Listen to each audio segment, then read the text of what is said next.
One day an elder of a church brought a couple to me who they'd been counselling because they had some problems in their life, and the elder told me that it was quite a heavy counselling session that had gone on for quite a few hours, and the elder felt that what the couple needed at the end of the day was a little bit of the joy of the Lord.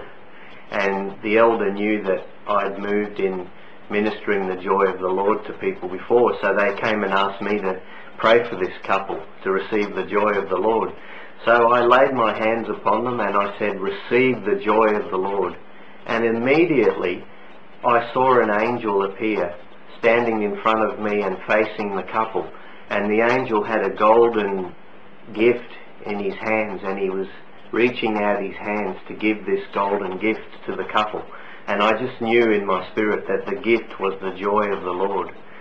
I saw the angel. He had wings and he had a long white gown on and kind of blonde hair and a handsome shining face. But even though the angel arrived with the joy of the Lord, it took 10 minutes before that couple actually started to laugh in the spirit and receive the joy of the Lord. And why was that? Well, when I laid hands on them and said, "Receive the joy of the Lord," the first thing this couple did was they got in a very serious frame of mind, and it's like they were waiting for something to happen.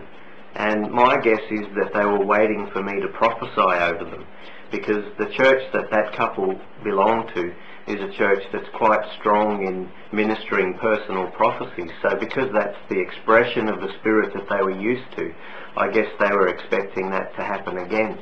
And when I eventually realised that this was probably what they were waiting for, I said to the couple, "Look, I'm not going to prophesy over you right now."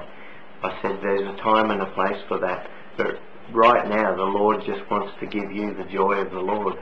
And then we waited a little bit longer, and the couple started really praying in tongues and getting a little bit aggressive in their spirit and doing some spiritual warfare. And I realised that spiritual warfare was another component of the gifts of the Spirit and moving in the Spirit that this couple were used to. And I said, "No, this is not a time for spiritual warfare." I said, "This isn't even a time for praying with tongues. You can do plenty of that when you get home if you like. But I said, right now the Lord just wants you to receive something, not to do something or to hear a prophecy." And when I said that, the couple looked a little bit bewildered, like they didn't know what to do. They didn't know what to do next. And finally the elder who was standing with me just grabbed the couple and said, "Look, I believe God just wants you both to laugh in the Spirit." And as soon as she said that, the couple just burst out laughing, and they became so drunk with the Spirit, so full of the joy of the Lord, they went home laughing. And I heard that when they got home at night, they still couldn't stop laughing. And the next day the couple went to their church and they shared what happened, and it spread in their church, and lots of people started laughing in the Spirit there as well.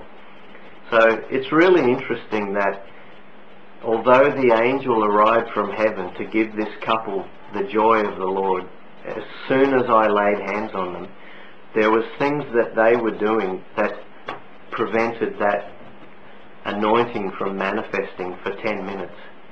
And I thought, if that can happen on a personal level, on an individual level, I wonder if that also happens in church services.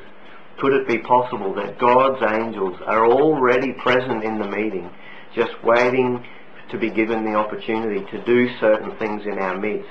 And it's up to us to either facilitate that from happening, or we can delay it from happening, or we might even prevent it from happening at all. And I think that's the case, because one time I was ministering in a church, and in this particular meeting there were great manifestations of the joy of the Lord and other manifestations of the Spirit as well. And lots of people saw visions of a lot of angelic activity during the meeting.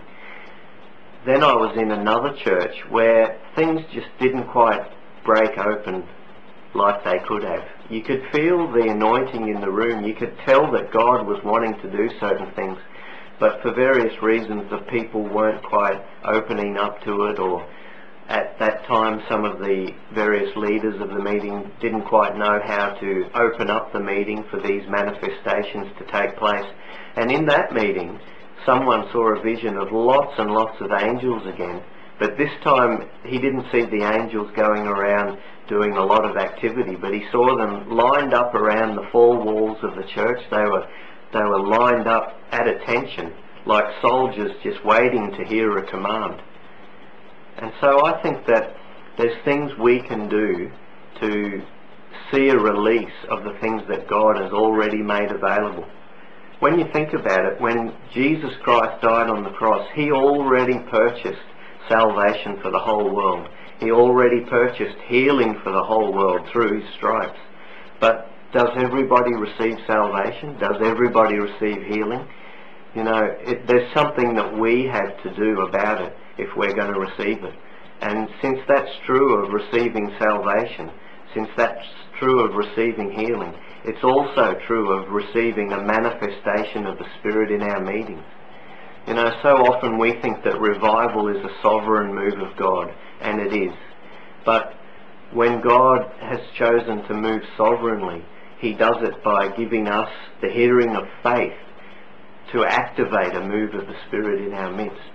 So God uses us to have something to do with it. And the way God does it is by the hearing of faith and by the word of faith. In other words, we just have to believe that God has shown up, that he wants to move, that he wants to do things in our meetings. And if we get practical about giving God room to do those things, that's all he's looking for, and he'll do it. I've said to some people who have prayed for revival for years, I've said, well, maybe it's time to stop praying and just start holding some revival meetings. And when you do that, and when you give God plenty of room to move in the meeting, you'll be surprised with what he does by his Spirit in your meetings.